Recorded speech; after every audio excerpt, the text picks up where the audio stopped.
somehow just along with the worst fears of our founding fathers, our federal government has morphed from our collective wishes and serving the American people to its own institution that serves its own needs and really at the end is seeking to destroy and hates American citizens. Now that's a strong statement, Bill. How do you say that? Well, I'm going to show you that. How, at least in the real estate space, the government is actually working against the betterment of what's best for the American people. I'm Bill Gross. This is at Bill Gross Probate, is my social media, and this is my weekly real estate market update. So before we get into the specifics of the case I make, let's take a look at the market update so we know where we are as far as numbers and can determine where we're headed and why. So one of the key things in an economy always, the two key things, are supply and demand. Supply and how many homes there are for sale or inventory, and demand is really affected by interest rates. Well, let's take a look at interest rates. And this week we had a big bump up in interest rates. Oops, I got the wrong sharing thing going on here. So we got a real big bump up in interest rates where for a while we've been stuck between 6.97 and 7%. We bumped up over 0.25% to 7.31 at the end of the week. Now, that's still in the range of where we've been for the last year, though the highest really since the highest of the year so far. And while it's not enough to really stop the market or cause a turnaround, it doesn't take some of the steam out of the market. And take a look. We need to watch closely the next couple of weeks to see its actual effects. Now, does that mean rates are going up? It doesn't mean that. It might not. But they certainly have jumped up about 0.25%. If you have a rate lock pending on a purchase, get it locked in, or if you thought it was locked in, get it closed. And the selling side, if your buyer has a rate lock, make sure you comply, get these things done because these old rates will expire and the new rates won't be available. It'll be a pound be paid. So this portends a slight lessening of the demand for real estate. Not a disaster, but not a good thing for sure if you're looking to see the economy increase.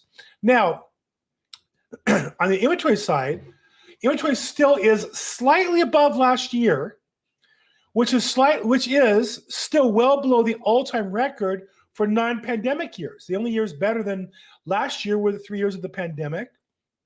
Last year was kind of affected by it. So we're still tracking at near all-time lows. Our inventory today at 485,000 units for sale is still about half or 60% of the more traditional 763 or 800,000 on a normal year. So overall, even with higher rates, there's not enough inventory for housing prices to crash, and so it can stop the increase. Now, it's interesting. We've had so many predictions of rates increasing of the housing prices. We'll talk about why here in a little bit. Okay, here, but real estate is very local. Here in Los Angeles, and again, this is a statistic that trails. Altos research shows LA getting a little tighter for the sellers, getting more of a seller market at 41 from a 40. It's been in the range of 41, 40 for a while. And so it's a little more of a seller's market. But again, this is backwards looking data. The fact that rates went up might cause that number to drip back down again. So pay attention to that. That's why we watch the numbers every week because real estate does move pretty quickly. Okay, so real estate news. If you follow my website, you know that I often take to task real estate news for giving bad advice. So I want to pass out a good advice award. Kiplinger actually had a good news article, 6 benefits of setting up a trust for your assets. I tell everybody in California, if you buy a house, either if you're not buying it in an LLC or you're not buying it in the name of some kind of company or entity, you should be putting it into some sort of a trust. Now, I'm not giving legal advice, I'm giving business advice because I see so many people who buy property personally and either are incapacitated, pass away, litigation. There's no reason not to look at that. And I have a podcast every week, Probate Weekly, where I interview attorneys across the country that talk about, among other things, estate planning. But Kiplinger gives a great article, definitely worth your while to look at. You can click on it on the email version here. It talks about how to distribute wealth better, keep your assets out of probate, which I think is really what I would focus on. Help you make decisions to have the court making decisions. I tell people that if you don't have a plan for after you pass or after you're incapacitated, the state of California has one for you, and it's not good. It looks a lot like the DMV, which nobody thinks the DMV's plan is going to be very good. Okay, now let's go back to the normal market, which is the real estate industry giving the real estate news industry giving bad information. Here's a real loser from Yahoo Finance, who almost always is I think, on the wrong side of information because they are part of the conspiracy against consumers. And here we have Josephine Nesbitt, one of the bright, sharp knives in the drawer. The housing market, how to sell your home without a real estate agent. And so, and more importantly, now that would be interesting on its own and save money. Now, this article would be a great way to say, before you decide to start selling on your own, here's the things you need to do and make a decision whether to do that or not. But and save money. Now, I do know that editors there's editors for headlines separate from the writers. I doubt the writer chose that add-on piece because there's nothing in the article that shows you how to do it on your own and save money. Almost always when I see homes sold by sellers, either they don't sell or they get frustrated and take a low offer and actually lose money. Why is that? Because buyers, when they see a property off market, assume there's no agent involved. They know the seller's saving money. They want that money in their pocket, number one. Number two, now you're negotiating against the buyers. And if there's a buyer's agent involved or an investor involved, they're going to often be stronger than the seller. Now, that's not always the case. But in my experience, almost always, sellers who on their own seek to sell property do all the work that I do that I get paid for. And on top of that, net no more money and oftentimes lose money. So for example, she tells them that they need to set the listing price right. If do your research, that's why I belong to the MLS, to get the right data. Prepare the home for sale, know what you need to do, know what you don't need to do. In my experience, too many sellers spend too much money and time preparing a house rather than just getting it on the market and getting it sold. List and market your home. Well, that's obviously part of the job. We're responding to buyers. Here it is Sunday. I've had buyers or buyers agents call me about my listings. You have to be available to do that. That's part of the job. Negotiate. That's part of the job. And then they have hire a real estate attorney. Well, that sounds daunting. That sounds expensive. And so how much do you save? Well, she doesn't even pretend to give you an answer. She just says, well, attorneys can vary, but like a flat fee or an hourly charge. Okay. But this is an article that doesn't even pretend to tell you that you'll really save money. It might end up costing you money. It doesn't even make an attempt to say it won't cost you a lot of money. And you end up doing a job that real estate agents do. If you don't save money, then what are you doing it for? You're paying yourself, but losing money on the transaction. It doesn't make any sense. So again, this is a typical real estate article. Empower the buyer, the seller, make them feel strong, but really leaves them to take on their own a big job with a lot of legal liability that most importantly, they may or may not save any money on. Okay, next under bad articles, here is the classic Redfin, really one of the worst purveyors of information on Marketplace. Over 1/4 of recent home buyers have no idea how much their agent was paid. Now, that sounds bad, right? 28%, turns out, of the home buyers don't know how much the agent got paid. Well, is that bad? Is that a problem? Do buyers care? Should buyers care? Imagine, if you would, a real estate agent got paid $10,000, but helped the buyer get a house they would otherwise not get. Is it worth it? Well, the buyer made the decision it was. They offered at that price and closed escrow at that price. So the commission there might be baked in. Or what if the buyer's agent got paid $10,000, but negotiated down the seller $10,000? Does the buyer care? No. What if they negotiate down $15,000? Does the buyer care? Well, they got a good result. I don't know if they care about the commission side. So I think really it makes an interesting point here to stir people up. Agents are bad. You don't know how much you're paying. Let me ask you this. When you bought your last car, how much commission did the car salesperson get? When you bought your last cell phone, how much commission did the cell phone salesman get? Or do you care? Or at the end of the day, do you just care that you get the product or service at the price you agreed to pay for it? If you go to Best Buy and you buy a refrigerator, or Home Depot and buy a refrigerator, do you care if the salesman makes any money on it or not? I don't. I want the refrigerator for that price. And I imagine the compensation is baked into the price. So this is the never-ending drama of corporations and our government to attack and destroy real estate agents who overall are small business people who pay taxes. Redfin doesn't make money, so they don't pay taxes. So what they're trying to do is destroy local businesses like mine who pays state and federal taxes, and Redfin lives off of Wall Street money and pays none, and badmouths their industry, makes it sound like, well, home buyers don't know how much agents are paid in commission. Well, who cares? Do they care? Do buyers even ask the question? My experience, no. Now, I will say this. There is a buyer-broker agreement, and when we represent buyers, we put in the commission. We'll say, most commonly, my commission is 2.5%. I'll say that's going to be paid by the seller first. Whatever the seller pays, the cooperating buyer will go to that. Now, if the seller's only paying 2%, the agreement then has to answer the question. Well, does that mean the buyer pays the difference or the agent eats the difference? And there's check boxes to choose that.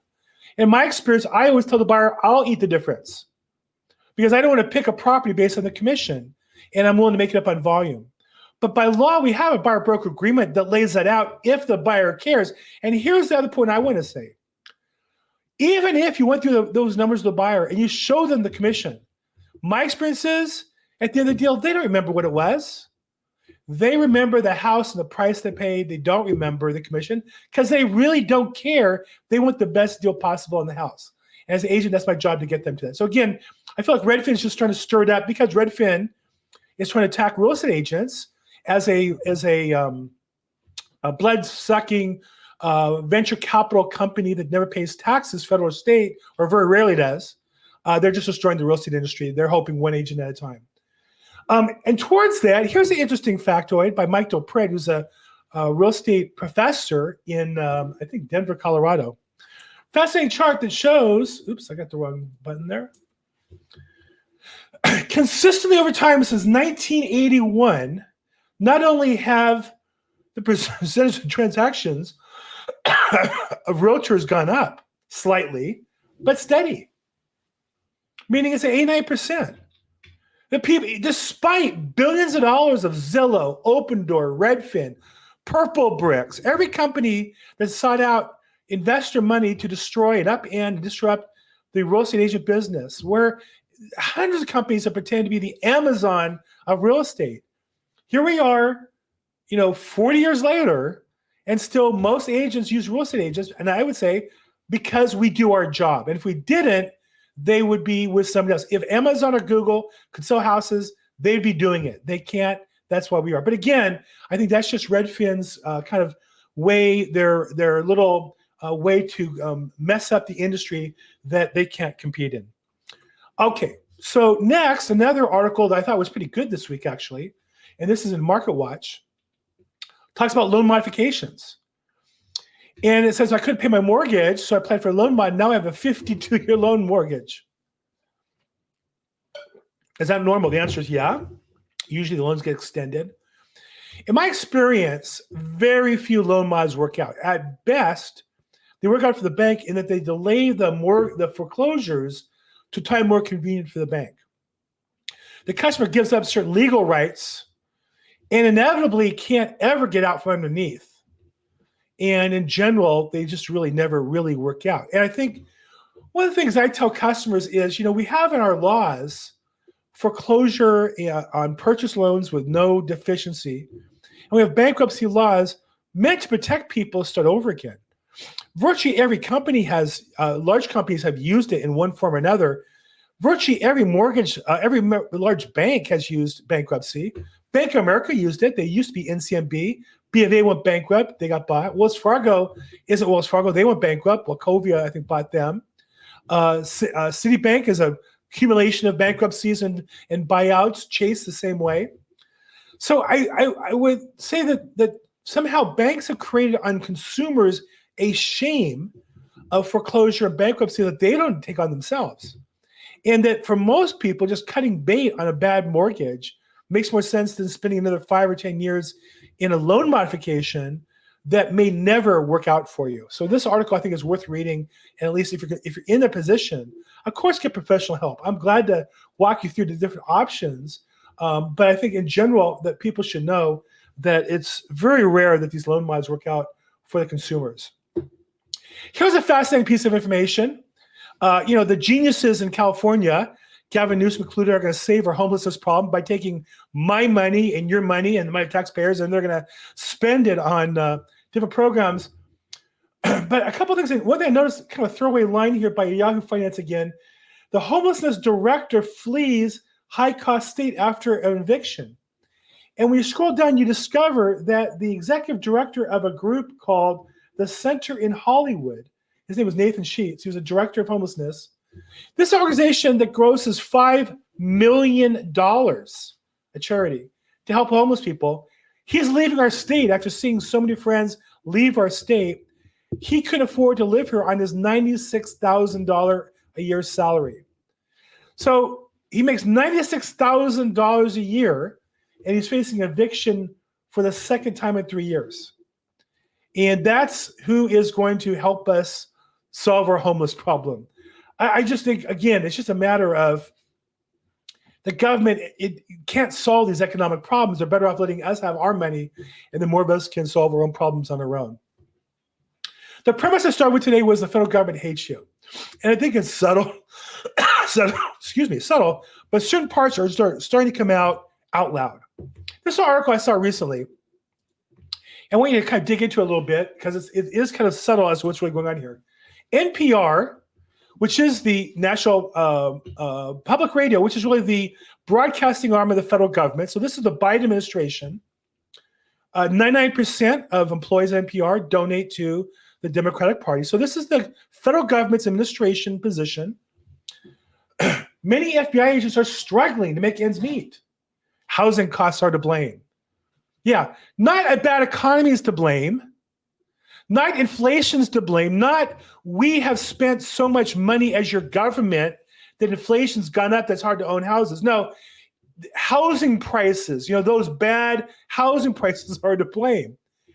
FBI agents can afford houses now. Well, it's interesting. FBI agents, the starting salary is probably in the $87,000 to $90,000 a year range. But they quickly get promotions, they quickly get raises and bonuses and this and that.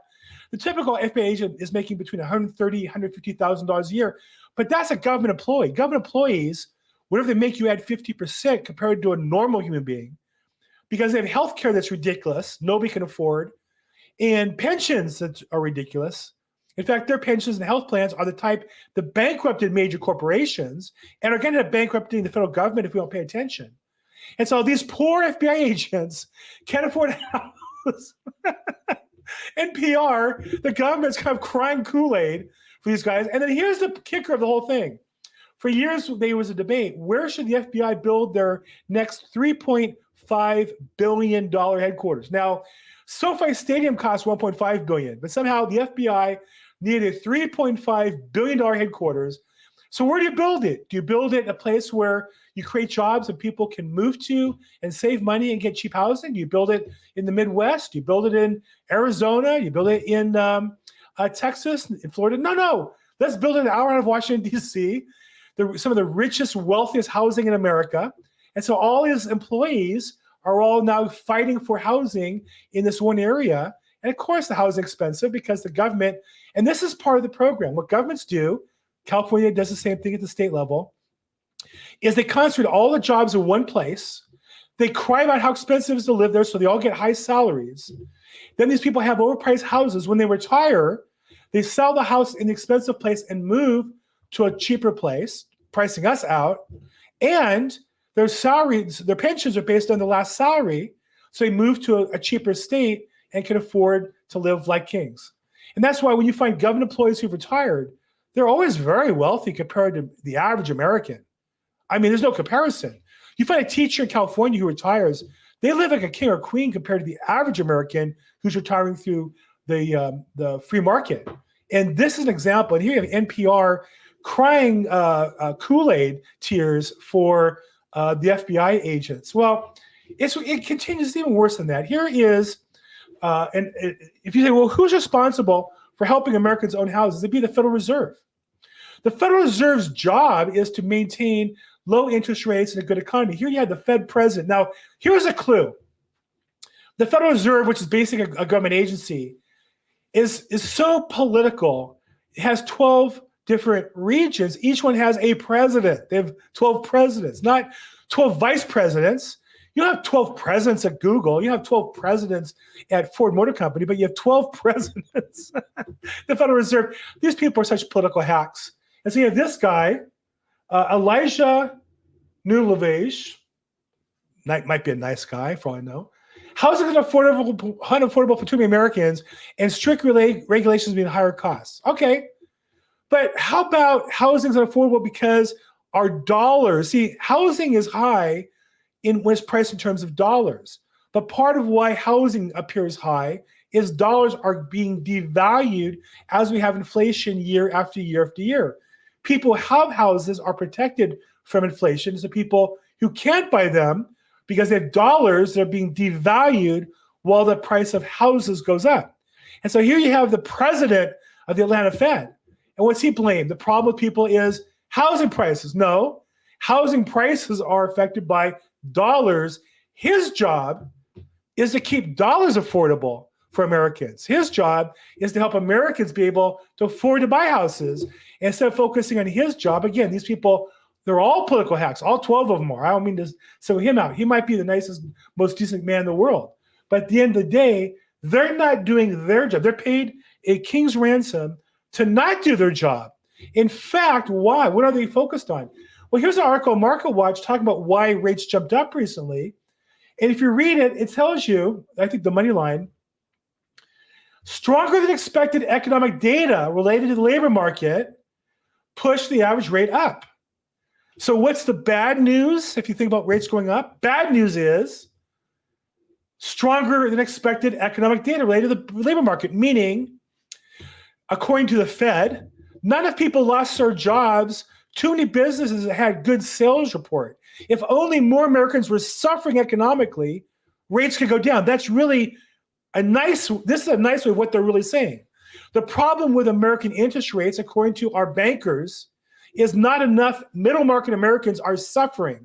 And if we could just tolerate more suffering in the middle market, political hacks like Fed presidents could continue to get their salaries and hold rates down.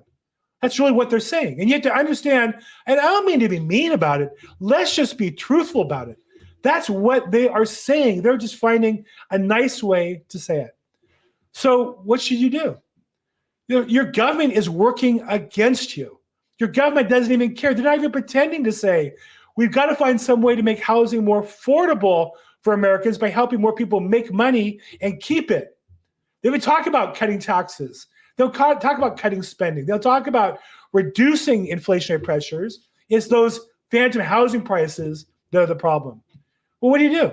Well, I don't really know. I do know that in California you have an option. I don't think I could change the world. I don't believe I could change the federal government. But what I can do is stand up and say, this guy's responsible in my state. Gavin Newsom's been the governor here in California. He's been this second term. He was lieutenant governor before that. He ran the largest city, at the time, most beautiful city in California, into the ground before he moved on. And he's up for recall. The petition to recall him got qualified, and now we're in collecting signatures phase again. RescueCalifornia.org, you can download the actual petition. It's hysterical. It's so hard.